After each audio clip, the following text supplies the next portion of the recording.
अस्सलाम वालेकुम स्टूडेंट्स, उम्मीद करता हूँ सब खैरियत से होंगे। आज हमारा जो लेक्चर है वह law of Boolean algebra, Boolean algebra के जो कानून हैं आज हम लोग उसके बारे में डिस्कस करेंगे। तो यहाँ पे हमारे पास है सबसे पहले कि टाइप्स ऑफ बूलियन अलजेब्रा। ये MCQs आएगा आपको या 2 नंबर का सवाल आएगा। तो आपने याद रखना है कि टाइप्स ऑफ बूलियन अलजेब्रा होती हैं 4: कम्यूटेटिव लॉ, एसोसिएटिव लॉ, उसके बाद हमारे पास आएगा डिस्ट्रीब्यूटिव लॉ और एक कहलाएगा आइडेंटिटी लॉ। ये 4 कानून होते हैं जो बूलियन अलजेब्रा के लिए इस्तेमाल किए जाते हैं। तो MCQs में आप लोगों ने फिर याद रखिएगा कि इसको 4 के ऊपर आपने निशान लगा देना। आज जो हमारा सबसे पहला कानून है वो है कम्यूटेटिव लॉ। तो चलिए हम लोग सबसे पहले इसकी डेफिनेशन पढ़ते हैं कि कम्यूटेटिव लॉ से क्या मुराद है। कहते हैं कम्यूटेटिव लॉ एक ऐसा लॉ होता है कि is applicable only for the addition and multiplication operation. यानी कि कम्यूटेटिव लॉ एक ऐसा लॉ होता है कि जिसको हम लोग एक तो एडिशन के लिए और दूसरा मल्टीप्लिकेशन ऑपरेशन के लिए इस्तेमाल करते हैं। कि but it is not applicable to other to arithmetic operation. जो दूसरे अर्थमेटिक ऑपरेशन है उसमें हम लोग एप्लीकेबल नहीं कर सकते। मिसाल के तौर पर एक सब्ट्रैक्शन और एक डिवीज़न, इन दोनों में हम लोग इस कानून को इम्प्लीमेंट नहीं कर सकते। लेकिन जो पहले वाले 2 बताए हैं उसने एडिशन और मल्टीप्लिकेशन, इसके ऊपर हम लोग आसानी से अब एप्लीकेबल कर सकते हैं। तो आगे हम लोग इसकी जो एग्जांपल्स हैं उसके बारे में भी बात करते हैं कि इसकी कौन सी एग्जांपल्स हैं। यहाँ पे हमारे पास 2 एग्जांपल्स हैं। 2 हम लोगों वैल्यूज़ को इस्तेमाल कर रहे हैं। एक हम लोग वैल्यूज़ को इस्तेमाल कर रहे हैं एडिशन और एक को हम लोग यूज़ कर रहे हैं मल्टीप्लिकेशन, यानी कि ऑपरेटर हम लोग यूज़ कर रहे हैं। 2 ऑपरेटर हैं, मल्टीप्लिकेशन वाला और दूसरा हमारे पास एडिशन वाला। तो A + B बराबर है B + A।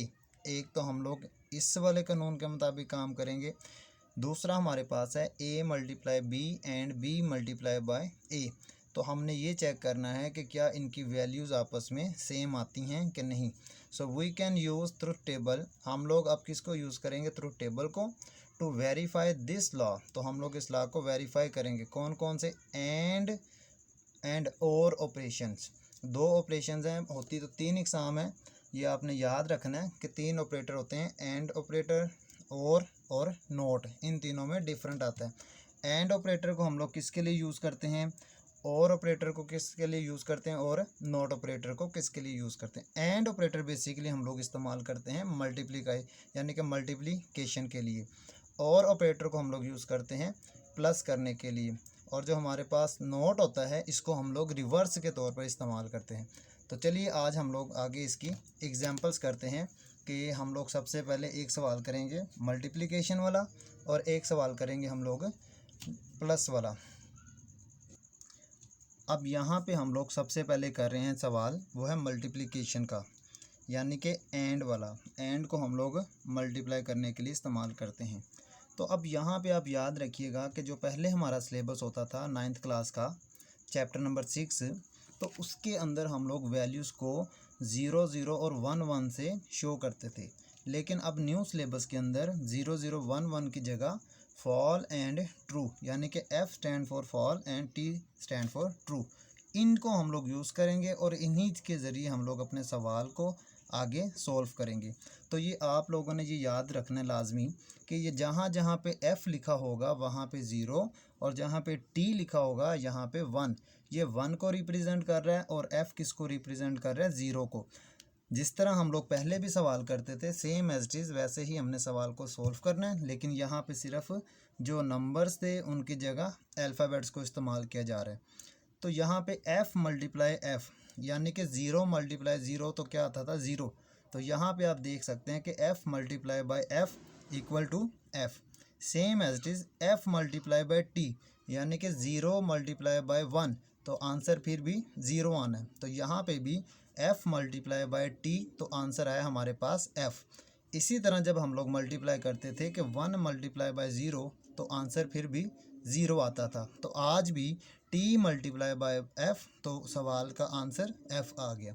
तो यहाँ पे हमारे पास T × T यानी कि 1 × 1 तो 1 आता है, तो यहाँ पे t multiply by t, answer क्या आया हमारे पास t।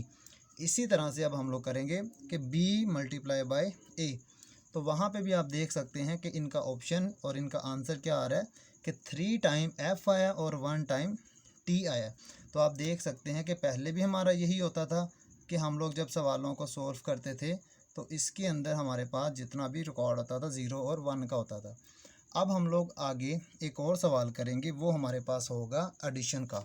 तो चलिए अब हम लोग एडिशन की भी एग्जाम्पल को सॉल्व करते हैं। अब यहाँ पे हमारे पास जो सवाल आया है वो आया हमारे पास एडिशन वाला कि a प्लस बी बराबर है b प्लस ए। तो यहाँ पे f प्लस f यानी कि 0 प्लस 0 किसके बराबर आता था हमारा 0 के, तो यहाँ पे f plus f equal to f।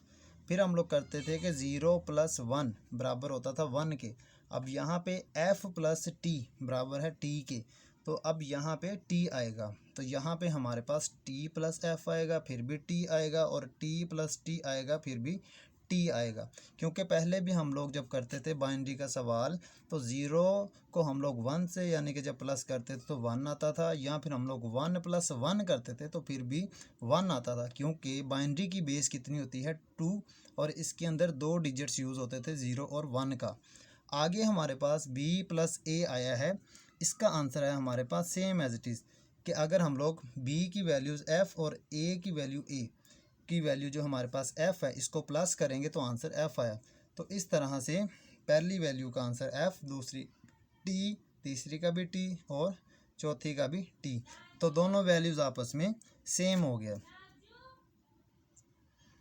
यहाँ पे हमारे पास ये डिस्कस किया जा रहा है कि we can observe both tables a dot b यानी कि a मल्टीप्लाई b यानी कि and operation and b dot a same values in each row, दोनों की दोनों सेम वैल्यूज़ आई हैं दोनों, यानी कि हमारे पास जो रो हैं। सो फॉर एंड तो इसीलिए हम लोग इसको कॉम्यूटेटिव लॉ कहेंगे। So for and operation similarly we can verify for और ऑपरेशन, इसी तरह से हमने ऑपरेशन को परफॉर्म किया है। और ऑपरेटर वाला होता हमारे पास 3 है, यानी कि एंड ऑपरेटर, और नॉट ऑपरेटर। तो आपने इसको अच्छी तरह से दोबारा सॉल्व करना है। अगर मैं आपको कुछ एग्जांपल्स भी दूंगा मज़ीद अगले लेक्चर में, तो लिहाजा इसको अच्छी तरह से समझ लीजिएगा। उम्मीद करता हूँ आपको इसकी समझ आ गई होगी। इसको लाइक करें, शेयर करें, और हाँ, सब्सक्राइब करना मत भूलिएगा। अल्लाह हाफिज़।